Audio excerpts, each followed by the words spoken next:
Hoy vamos a hablar de los 18 guerrilleros arrepentidos que se infiltraron en el DM4 Morazán. Bienvenido a un video más del canal Marden Platero. Somos un canal diferente que te lleva las historias que te harán sentir el momento.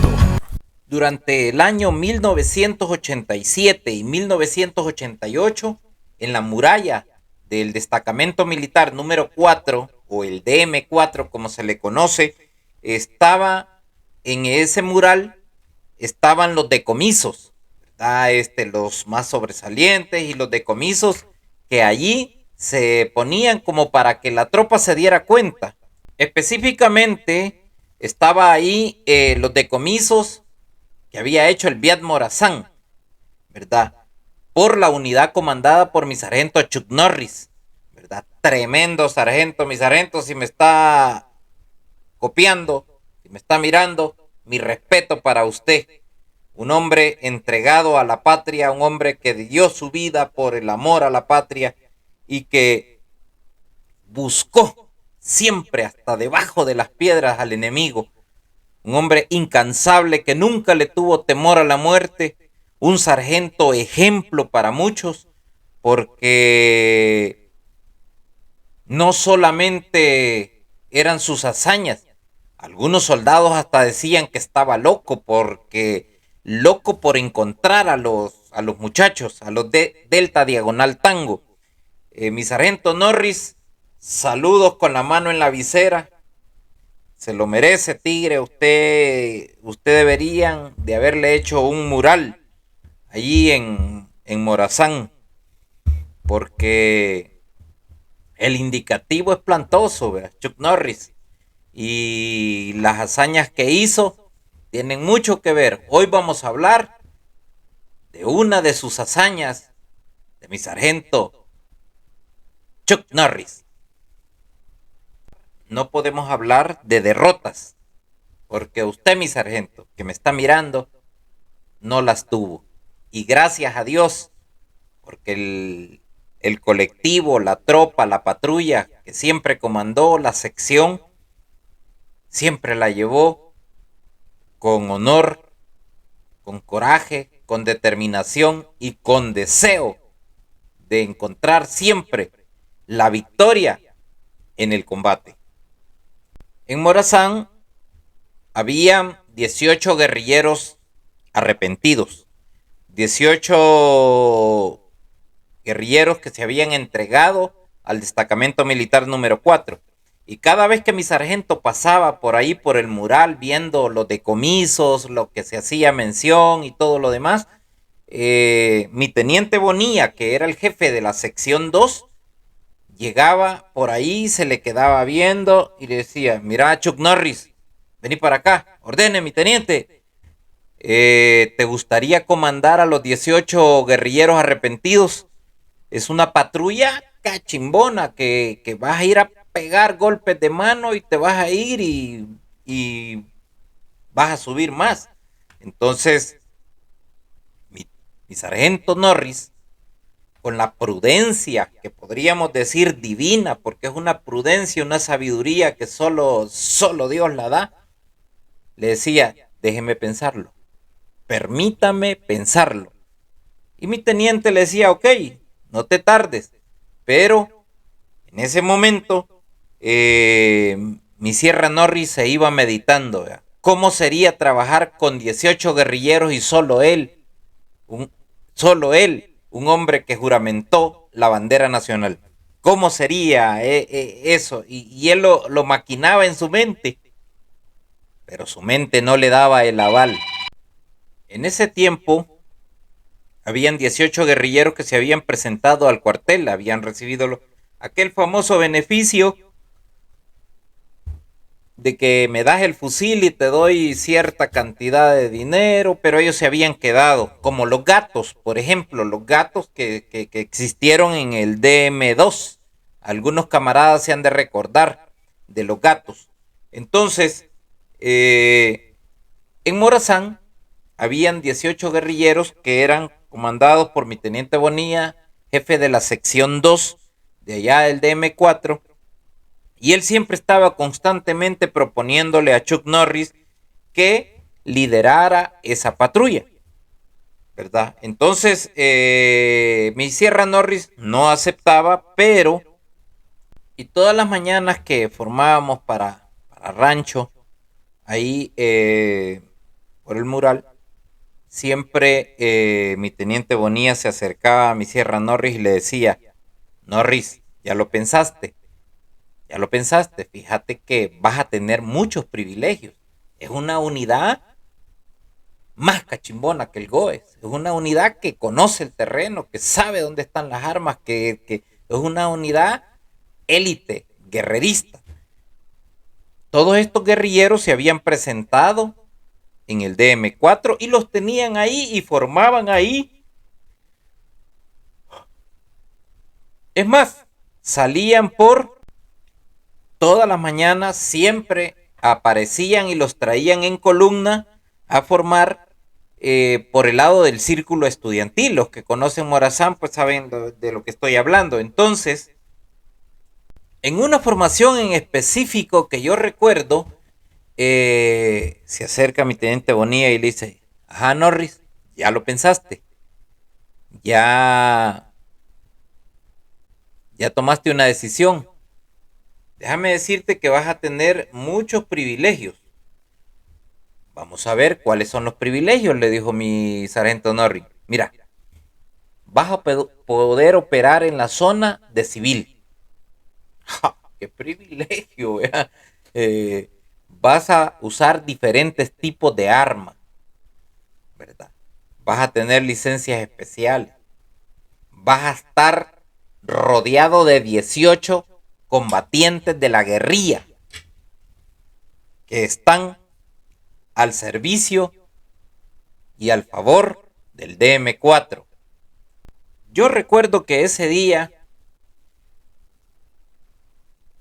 me le quedo así viendo de reojo a mi sargento, que Charlie Bonilla le estaba diciendo, los privilegios. Y todos sabemos que mi sargento Norris es aguerrido, que a él le gustaba andar en el núcleo de la tormenta, en el refuego fuerte. Y la respuesta de mi sargento fue, lo voy a pensar, déjeme pensarlo. Porque la insistencia de mi teniente era que necesitaba un comandante de ese pelotón o de esa patrulla que tuviera los estándares de calidad para entrarle de lleno a todo lo que se esperaba hacer, que supuestamente iba a ser mejor que el GOES, ¿verdad? Que la patrulla GOES que teníamos en Morazán. Cada mañana que formábamos, cuando estábamos en la base, siempre llegaba mi teniente y le preguntaba, o lo llamaba y le preguntaba, y siempre le insistía de que iban a tener grandes privilegios. Entre los privilegios, pues que ya les mencioné, de trabajar de civil, de comandar un pelotón que supuestamente, según mi teniente, eran mejor que los comandos. Porque pues, venían de la esencia de la guerrilla. Y siempre la respuesta durante 2 años, del 87 al 88, ¿verdad? El año 87 y el año 88, la respuesta de mi sargento Norris fue, lo voy a pensar. Un día en operaciones, mi Sierra nos comenta y se pone a meditar y a pensar, ¿verdad? ¿Cómo sería comandar a 18 guerrilleros? ¿Cómo ir? ¿Verdad? Como le había dicho a mi teniente Bonilla, le había dicho, vas a ir, vas a pegar los golpes de mano, te vamos a mandar los helicópteros y te vamos a sacar de la zona. Entonces, ya él se imaginaba ahí, ¿verdad? Y todo. Pero la prudencia, la sabiduría, el don y ese corazón, ¿verdad? A la patria no le daba el aval, ¿verdad? El aval divino, podríamos decir, la conciencia no le hablaba al corazón y no le decía, acéptalo. No, no, no, no. Y así pasaron esos 2 años. Y pasaron esos 2 años. Y cada vez que la respuesta de mi sargento siempre fue rumiando, rumiando, rumiando, lo voy a pensar, lo voy a pensar. Y ese lo voy a pensar, se pasó el tiempo así. Y así pasó, rumiando mi sargento la idea, pero no la aceptaba. Y se pasaba el tiempo y luego viene el año 89 y mi sargento Norris tiene que ir a Fort Benning. Le salió ir a sacar un curso de entre ascenso y especialización a Fort Benning. Recuerden que él comandaba una sección y aceptó, se fue en esos días para allá, para la gran nación. Mejor dicho, se vino para acá, para Fort Benning, en Estados Unidos.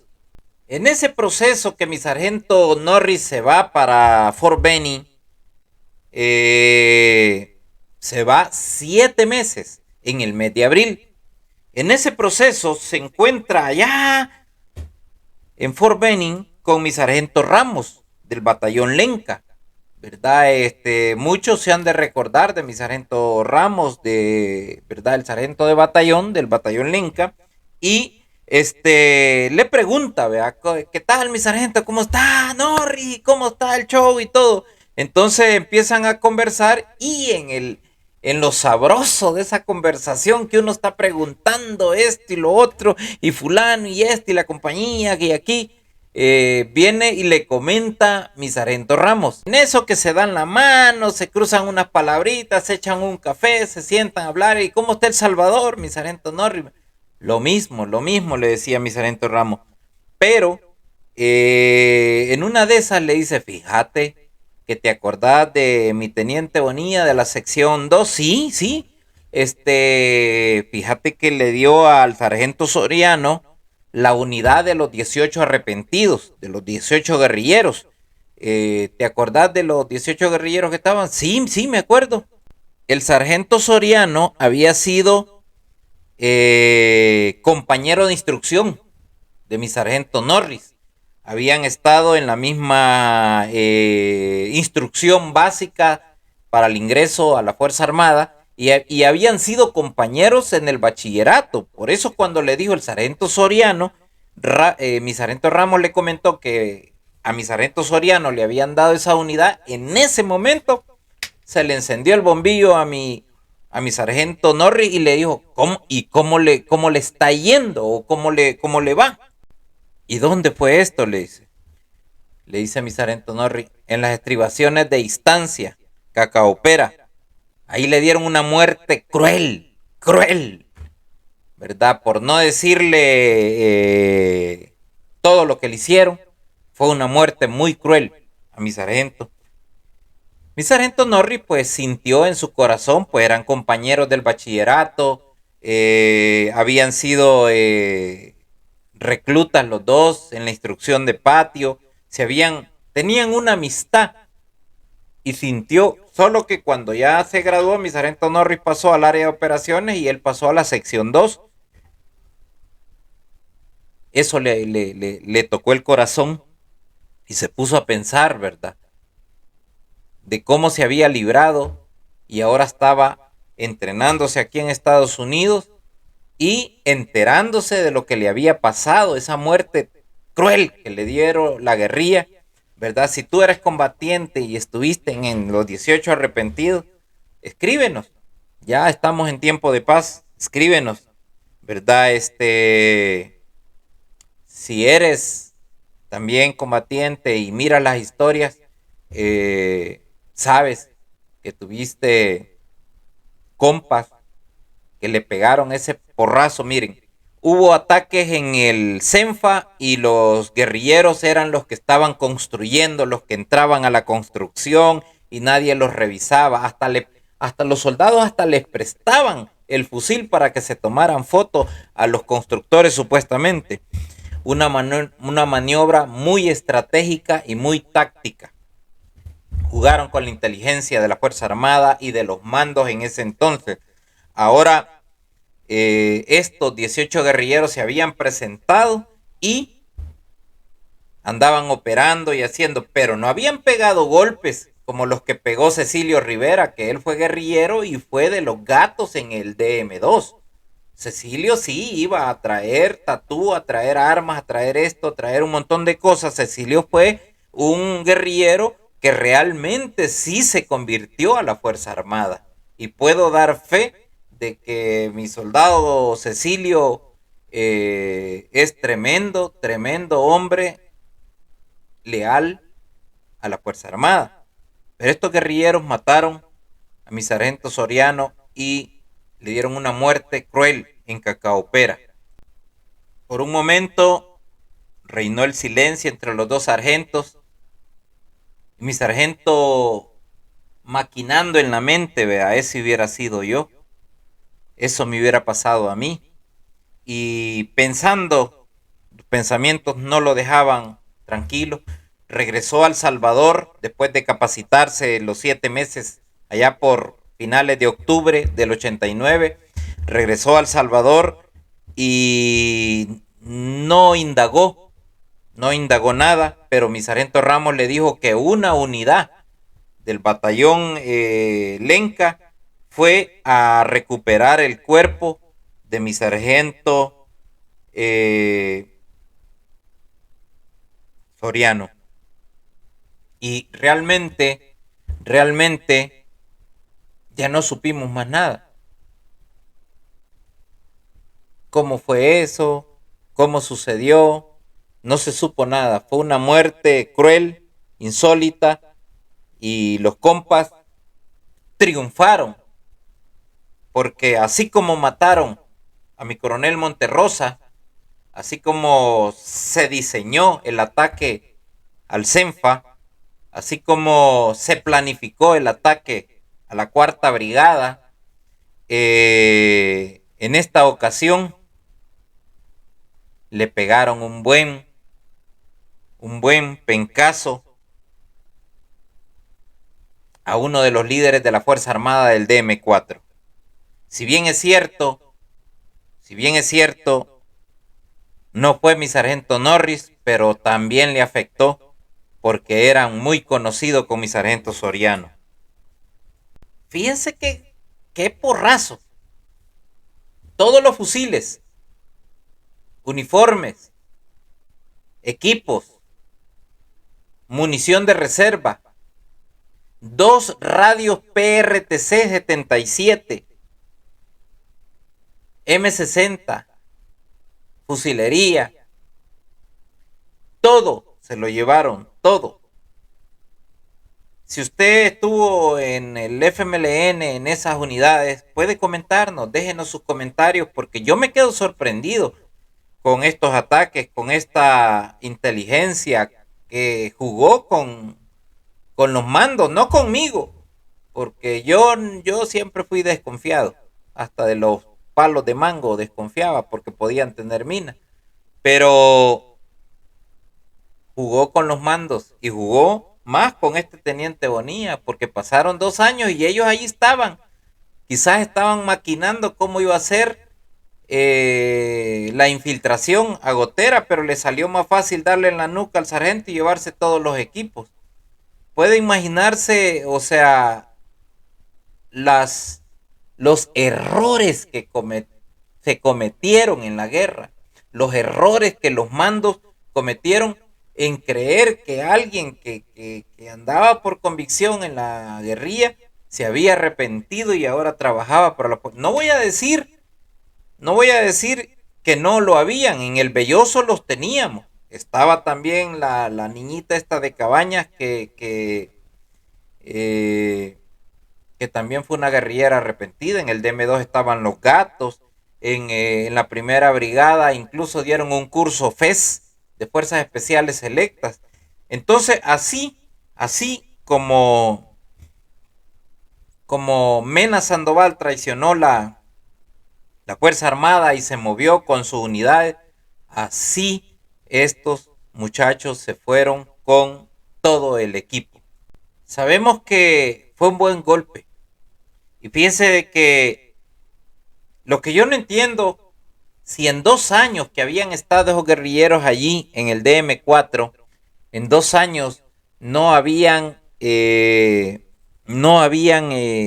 dado ningún golpe. Dicen que los ocupaban para infiltraciones, pero yo nunca vi. Es más, la tercera compañía del Morazán agarraba más que lo que ellos hacían.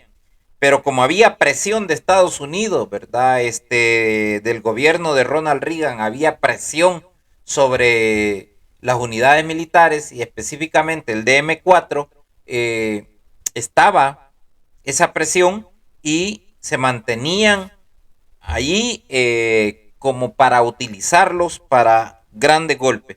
Recordemos que en esas fechas también, bueno, un poquito antes, cuando atacaron Ciudad Barrios, mandaron al Belloso. Y el Belloso, en vez de irse por los cerros, ¿verdad? Se terminaron casi una compañía del batallón Belloso, allá en el Cerro Burgul.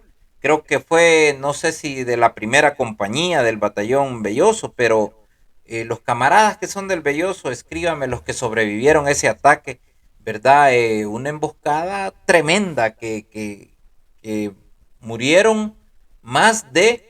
Y había muchas pérdidas en esos días del ejército, ¿verdad? La guerrilla estaba pegando buenos golpes y esta compañía del Belloso, pues ahí por el Cerro Burgul, ¿verdad? Cuando se terminaron la defensa civil de Ciudad Barrios, que los guerrilleros se tomaron Ciudad Barrios, mandaron al Belloso, en vez de haberse ido arriba del centro Burgul, del Cerro Burgul, ¿por qué no se fueron por las estribaciones, por los cerros, sino que se fueron por la calle y solo a que les pegaran esa emboscada? Entonces, ¿qué sucede?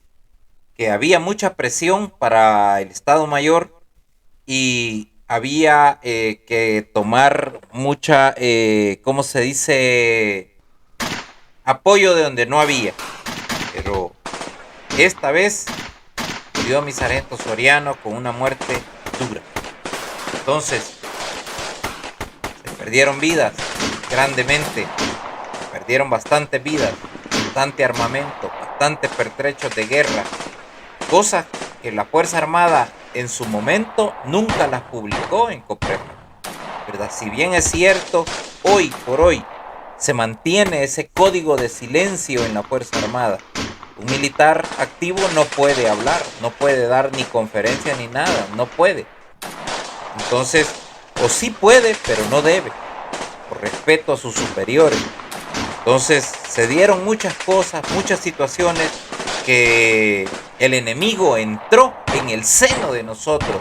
Muchas veces quizás durmió a la par de nosotros, pero estaban disfrazados como lobos, estaban disfrazados como ovejas, eran lobos vestidos de oveja. Bueno, ya me enredé. Usted me entiende, usted que está ahí me entiende. Pero eran lobos vestidos de oveja. Nos pegaron ese gran semillazo, camarada. Si hablamos del otro ataque que hubo también en la posición de los Matas en esa época, que mataron a mi capitán Alvarado, un capitán, llegaron, imagínense, lo mataron a un subteniente que venía del Birri Bracamonte, Byron Monterrosa, también le dieron quiso.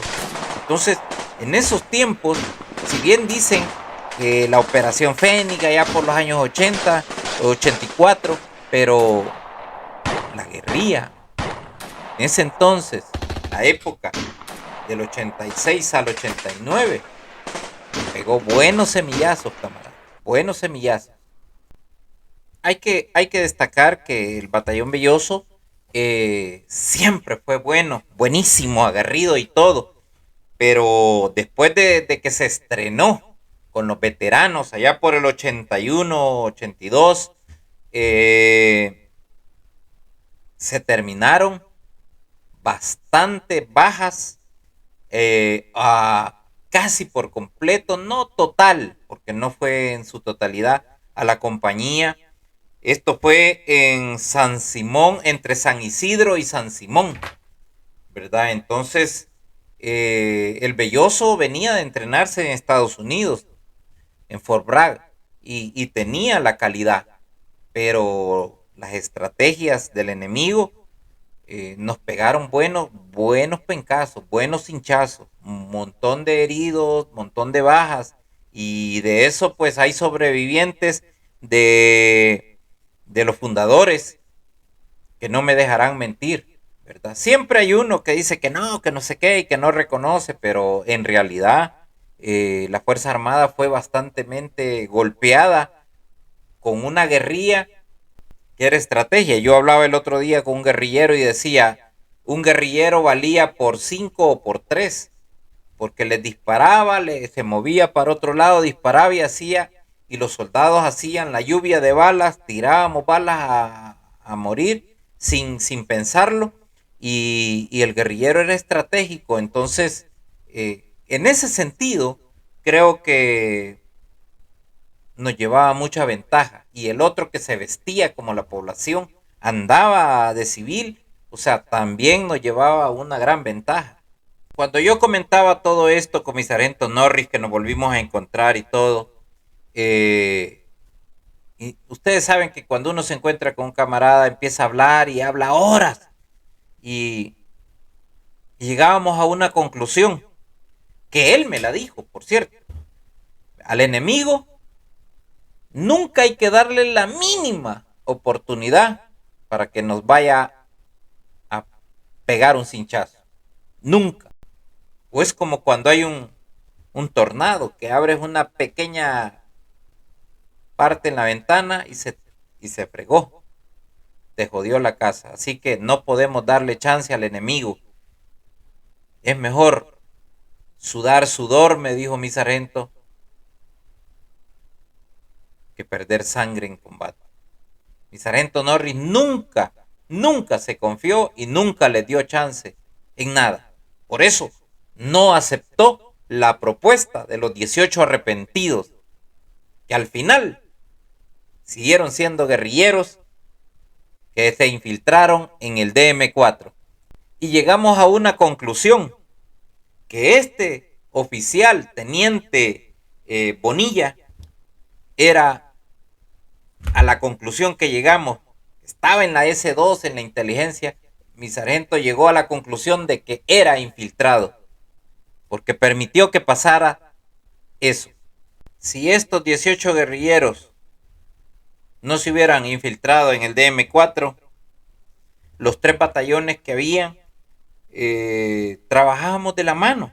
Fíjense que cuando uno estaba en operaciones, el otro estaba haciendo base en el Cacahuatipque, en la finca San Carlos, o en las estribaciones de Ciudad Barrios, y siempre andábamos, se relevaban, uno hacía base, otro se iba para Altos del Aguacate, Corinto y esa zona, pero los 3 batallones que eran Morazán, Cacahuatique y Lenca, estábamos trabajando de la mano.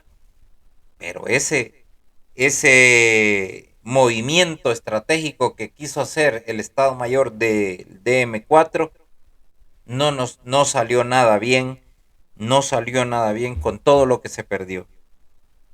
Morazán fue difícil. Morazán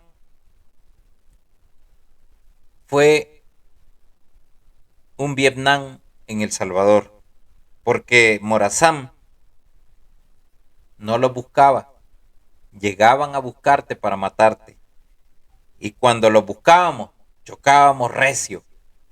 Pero Morazán le cambió la vida a todo aquel que vistió verde olivo, a todo aquel que juramentó el pabellón nacional.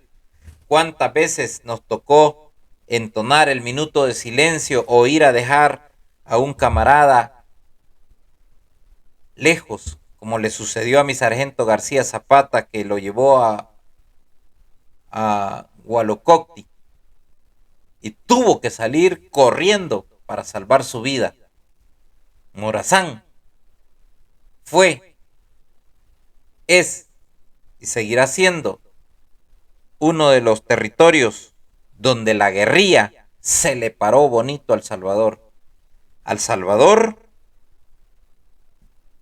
se le paró bonito a la Fuerza Armada, pero el batallón Morazán le dio muchos galletazos, muchos manotazos a la guerrilla también. Se perdieron vidas, como en toda la guerra se pierde. Recuerden que somos un canal diferente. Esta fue la historia de los 18 arrepentidos. Somos un canal diferente que te lleva las historias que te harán sentir el momento.